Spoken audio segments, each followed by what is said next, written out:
আপনারা খুব ভালো করে আলেকজান্ডারকে চেনেন। এই আলেকজান্ডার মারা যাওয়ার সময় তার সেনাদেরকে বলে যায়, আমি মৃত্যুর সময় 3টা কাজ করতে বলবো, সেই 3টা কাজ অবশ্যই করবেন। 3টা কাজ অবশ্যই করবেন। এই 3টা কাজ হলো, আমি যখন মারা যাব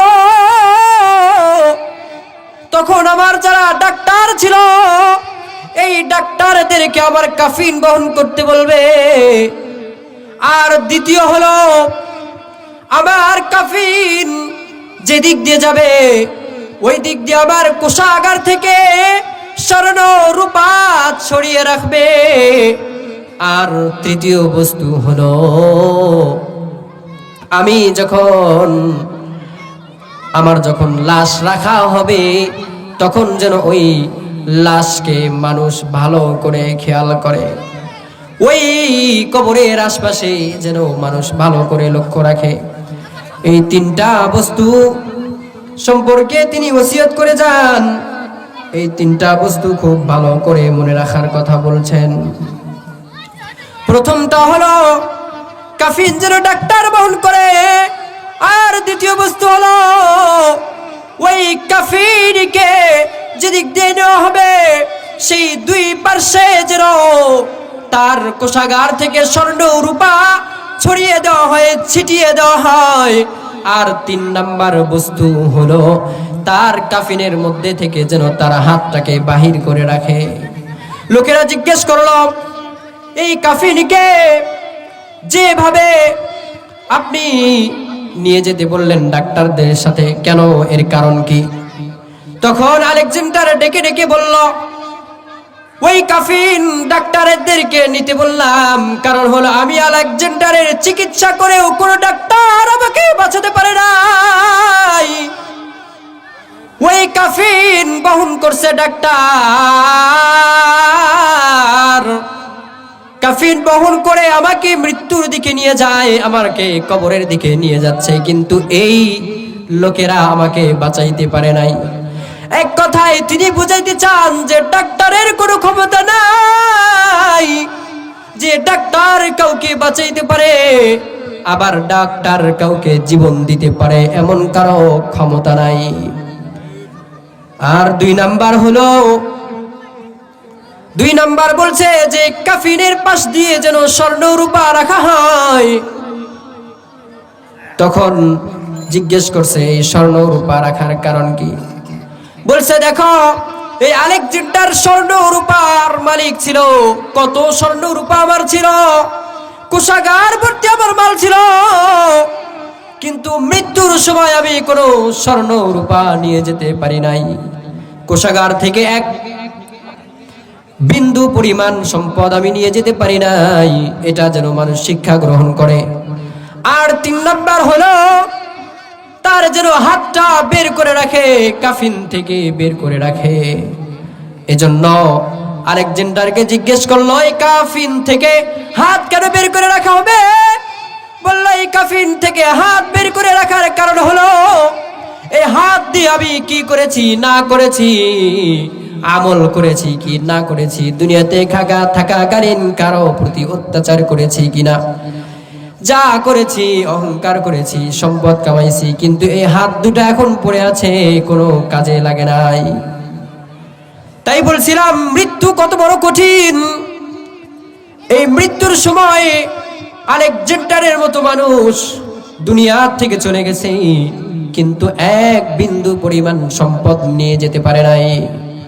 মাত্র 3.5 হাত মাটির নিচে তাকে রাখা হয়েছে, 3.5 হাত মাটির নিচেই তাকে শুয়ে থাকতে হয়েছে। তাই আমাদেরকে স্মরণ রাখতে হবে মৃত্যুর কথা। আরেকটা বিষয় হলো, মৃত্যু কত বড় কঠিন। নিজে মৃত্যু গ্রহণ করার আগেও আমরা এখন কত মানুষকে হত্যা করি। যেমনি ভাবে একজন মায়ের সন্তান পেটে থাকাকালীন বর্তমান সমাজের মানুষগুলো তার সন্তানদেরকে হত্যা করে ফেলে। বলবেন, হুজুর, কিভাবে আমি আমার সন্তানকে হত্যা করি। আপনি খেয়াল করে দেখেন, একজন মানুষ জিনা করার পরে ওই সন্তানটা পেটে আসার পরে ওষুধ খেয়ে সন্তানটাকে মেরে ফেলে, সন্তানটাকে দুনিয়ার আলো দেখতে দেয় না। ওই সন্তান কেঁদে কেঁদে তখন মাকে কেমনে বলে, তখন মাকে ওই সন্তান কেঁদে কেঁদে বলে 10 মিনিটের আবেগ মাগো 5 মিনিটের সুখ, 10 মিনিটের আবেগ মাগো 5 মিনিটের সুখ। কে তুমি মা দেখতে দিলে না এই পৃথিবীর মুখ, কে তুমি মা দেখতে দিলা না এই পৃথিবীর মুখ। জোর করে তো আসিনি মা তোমার শরীরে আমি, জোর করে তো আসিনি মা তোমার শরীরে আমি। পৃথিবীতে সন্তান নাকি মায়ের কাছে দামি? আপনারা কথাগুলো বোঝেন। সন্তান মায়ের কাছে এভাবেই কাকুতি মিনতি করতেছে। 10 মিনিটের আবেগ মাগো 5 মিনিটের সুখ, 10 মিনিটের আনন্দের জন্য 5 মিনিটের সুখের জন্য আমার মতো একটা বাচ্চাকে তুমি হত্যা করেছ। মাকে এভাবে সন্তান ডেকে ডেকে বলতেছে, মা এই 5 মিনিটের সুখের জন্য, 5 মিনিটের আনন্দের জন্য তুমি আমাকে মায়ের পেটের মধ্যে থেকে তুমি হত্যা করে ফেললা, আমাকে দুনিয়ার আলো দেখতে দিলা না। তখন সন্তান এভাবে কেঁদে কেঁদে বলে, 5 মিনিটের আবেগ মাগো 10 মিনিটের আবেগ মাগো 5 মিনিটের সুখ, কে তুমি মা দেখতে দিলা না পৃথিবীর এই মুখ। জোর করে তো আসিনি মা তোমার শরীরে আমি, পৃথিবীতে সন্তান নাকি মায়ের কাছে দামি। মাকে ডেকে ডেকে বলতেছে, মারে আমি তো জোর করে তোমার পেটে আসি নাই, আমি তো তোমার পেটে জোর করে আসতেও চাই নাই, পৃথিবীতে আসার আগে আমাকে মেরে ফেললা। অথচ আমি মানুষের মুখে শুনেছি মায়ের কাছে নাকি সব থেকে বেশি দামি সন্তান। কিন্তু আজকে আমি কি জবাব দিবে আজকে আমার কাছে, আমি মায়ের কাছে কি জবাব দিব? আমি আজকে দুনিয়ার আলো দেখার আগে দুনিয়ার থেকে আমাকে ত্যাগ করতে হচ্ছে, দুনিয়ার আলো দেখার আগেই আমাকে চলে যেতে হচ্ছে। তবে কোন সুখের ভুলে আমায় পেটে নিলা। সন্তান ডেকে ডেকে বলতেছে, মা গো তবে কেন সুখের ভুলে আমায় পেটে নিলা, সুখের শেষে কেটে ছিঁড়ে আমায় ফেলে দিলা, সুখের শেষে কেটে ছিঁড়ে আমায় ফেলে দিলা। সুখের জন্য আবার ওই একটা ছোট্ট বাচ্চাকে 2 মাস 3 মাস পরে ডাক্তারের কাছে গিয়ে ফেলে দিয়ে আসে। ও ভাই একটু চিন্তা করে দেখেন, একটা সন্তানকে আপনি পেটে নেওয়ার পরে ওই সন্তানকে 2 মাস পরে আবার ডাক্তারের কাছে গিয়ে ফেলে দিয়ে আসেন। এটা কোনো মায়ের আবেগ হতে পারে না। একদিন ঠিকই আসবে তুমি আমার কাছে। সন্তান বলতেছে, ও মা একদিন তো ঠিকই আমার কাছে আসবে, কি বলবে খোদার কাছে ঠিক করে রেখো। খোদার কাছে কি বলবে?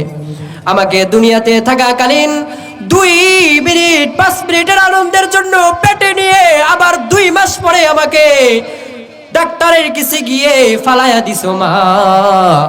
এর বিচার যেদিন আল্লাহ তাআলা করবে সেদিন তুমি কি করবা? সেদিন কি হবে? আমি তো মা বেঁচে গেছি, বেঁচে গেছে মান। ওই সন্তান ডেকে ডেকে মাকে বলতেছে, মা রে আমি তো মা বেঁচে গেছি, বেঁচে গেছে মান।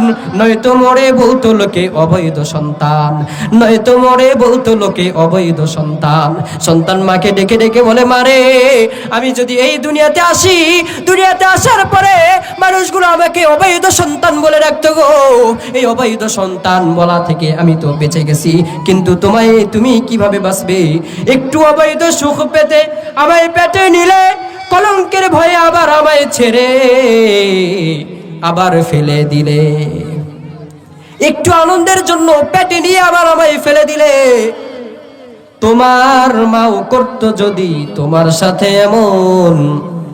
সন্তানটা ডেকে ডেকে এভাবে বলতেছে, তোমার মাও করতো যদি তোমার সাথে এমন। বুঝতে মাগো সেদিন তুমি মৃত্যুর যন্ত্রণা কেমন, বুঝতে মাগো সেদিন তুমি মৃত্যুর যন্ত্রণা কেমন। বলতেছিলাম মৃত্যু কত কঠিন, ওই মুহূর্তে বাচ্চাটা মৃত্যুর জন্য বলতেছে মারে। ওই মুহূর্তে যখন আমাকে পেট থেকে ছিঁড়ে ফেলে দেওয়া হলো, তখনও আমি মৃত্যুর যন্ত্রণা পেয়েছি। মৃত্যুর যন্ত্রণা কেমন ঠিক সেই মুহূর্তে আপনাকেও যদি আপনার মায়ের পেট থেকে এভাবে আলাদা করে ফেলাই দিত রে, তাহলে আপনি বুঝতেন মায়ের পেটে থেকে পড়ে যাওয়া কত কঠিন, কেমন শাস্তির বিষয় হতে পারে। এজন্য বলতেছিলাম মৃত্যুর কথা খুব বেশি স্মরণ করতে হবে। মৃত্যু বড় কঠিন। মৃত্যু আসার আগেই আমল যা তা করে নেই, মৃত্যুর আগেই আমল করে নেই, মৃত্যুর আগে আমল করে নেই। কারণ প্রত্যেকটা মানুষকে মৃত্যুর স্বাদ গ্রহণ করতে হবে। ইয়া আইয়ুহাল্লাযীনা আমানু লা তুলহিকুম আমওয়ালুকুম ওয়া আওলাদুকুম আন যিকরিল্লাহ। আপনার সম্পদ, আপনার সন্তান কোনো কিছুই আল্লাহ তাআলার কাছে কোনো কাজে আসবে না, শুধুমাত্র কাজে আসবে আপনার আমল। এজন্য আমাদেরকে খেয়াল রাখতে হবে যে কখন জানি মৃত্যুর ডাক এসে যায়, কখন জানি মৃত্যুর ডাক এসে যায়। এজন্য মৃত্যুর প্রস্তুতি আমাদের সব সময় থাকতে হবে। মৃত্যুর প্রস্তুতি আমাদের সব সময় থাকতে হবে। একজন মানুষ যদি মৃত্যুর কথা স্মরণ না করে, মৃত্যুর কথাই যদি মনে না রাখে, তাহলে সেটা মানুষ হয় কিভাবে? আমাদের সামনে আমরা দেখি কত মানুষ আমাদের সামনেই মৃত্যুবরণ করতেছে। এমন হয় যে আমার ছোট, সে মৃত্যুবরণ করছে। এমন হয় আমার বড় ভাই বেঁচে থাকতেই ছোট ভাই মৃত্যুবরণ করছে, বড় ভাই থাকতে মেজো ভাই মৃত্যুবরণ করছে। এমন অনেক হয় সন্তান দেখতেছে বাবা মারা যায়, বাবা দেখতেছে সন্তান মারা যায়। এজন্য মৃত্যুর ভয় আমাদের মধ্যে থাকতে হবে। একমাত্র মৃত্যুর ভয় যার মধ্যে আছে, সেই একমাত্র আল্লাহ তাআলার ইবাদত থেকে কখনো উদাসীন হবে না। কারণ মৃত্যুর ভয় না থাকলে একটা মানুষ গুনাহ করবে, মৃত্যুর ভয় থাকলে গুনাহ করবে না, ইবাদত বন্দেগী ঠিক মতো করবে। তাই বলতেছিলাম যে মৃত্যুর ভয় আমাদের মধ্যে থাকতে হবে, ইবাদত বন্দেগী ঠিক মতো করতে হবে। আল্লাহ তাআলা আমাদের সকলকেই উক্ত কথাগুলোর উপরে আগে আমাকে অথবা আপনাকে সকলকে আমল করার তৌফিক দান করুন। ওয়া আখিরু দাওয়ানা আলহামদুলিল্লাহি রাব্বিল আলামিন। আসসালামু আলাইকুম ওয়া রাহমাতুল্লাহি ওয়া বারাকাতুহু।